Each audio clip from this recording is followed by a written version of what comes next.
Hi, this is Elizabeth with WTI, and this is the Fjallraven backpack. I've been wanting one of these backpacks for a really long time, but when I saw this color, I absolutely fell in love with it.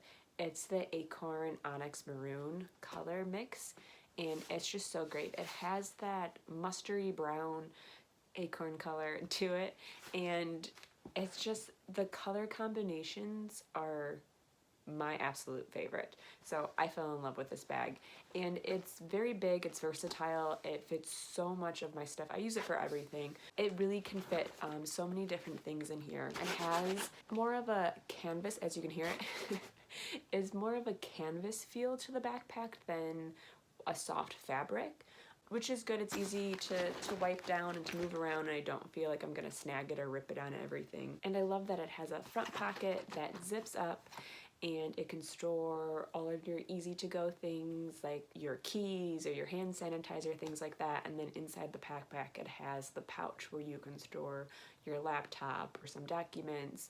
The bag itself just fits so many things in it. You can fit clothes if you're traveling, you can fit your camera gear with you, you can fit all your books and all of my everyday things. I literally take this with me pretty much every single day, and I love that it's easy to carry. It has really great straps for it, and it looks amazing. So if you were like me and you were thinking about a long time to get a Fjallraven backpack, well, I think you're gonna love this color, and that's my point of view.